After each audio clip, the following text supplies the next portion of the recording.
mother of Iophemy Hightower. Shalga Hightower, what's going on lately? Lately, I've been doing preparation for 7 Years Later documentary in memory of my daughter, so I can tell my story, the real story of my tragedy of what happened. And what's going on with you business-wise? You're doing some great things in the community. Well, I have my 501c nonprofit in memory of Iophemy called Iophemy: A Gift of Love, and I'm working in the community, working with the mothers and families who's affected through gun violence. I want to be hands-on with them. They can use me as their support system. And what happened in September? I heard you were with the president. Yes, I had the privilege of going to the Black Congressional Caucus conference in Washington, D.C., where I had dinner with President Barack Obama.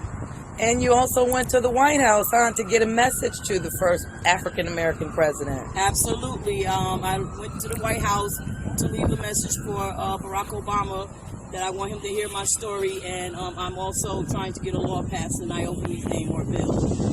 And what's going on? Talk to me about what you really want to do. How do you feel about the mothers where children were killed? What do you want to do, really? Tell me your story on with your 501c3. What does it really consist of?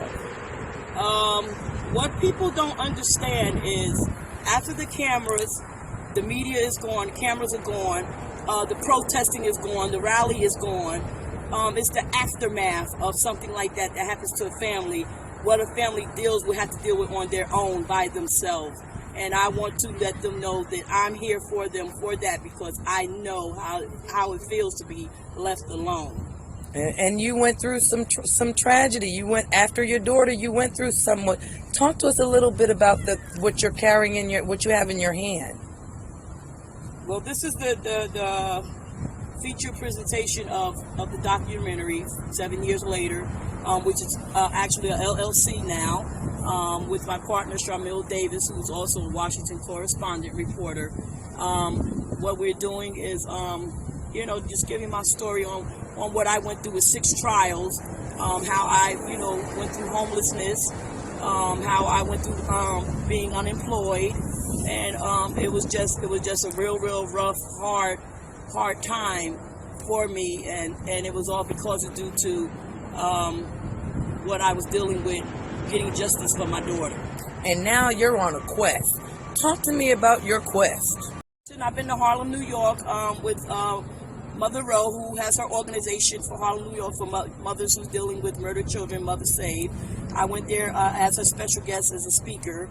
I've been to it's been numerous of places I've been traveling. I've been to Brooklyn.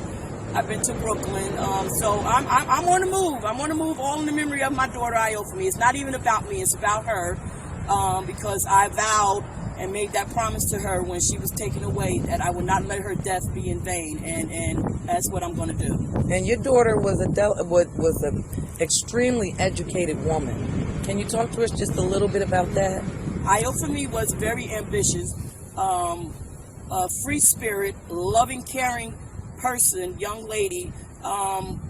Whatever she decided she wanted to do, she went out and did it, and she got it. And her dream was to attend Delaware State, and she, after 3 tries, she finally got in Delaware State, as well as she worked 2 jobs in the process of getting into Delaware State. So she was a go-getter. She was driven, and I have to keep that legacy alive. Talk to me about your support. This happened here in Newark. Is anyone supporting you behind your 501c3? It was a long time coming. Unfortunately and sadly, the support that I thought I would have from my city, I didn't get what I thought I would have gotten. So it don't stop me. It just makes me push even harder and take it elsewhere. Thank you so much for talking to us, Mrs. Hightower. You're welcome.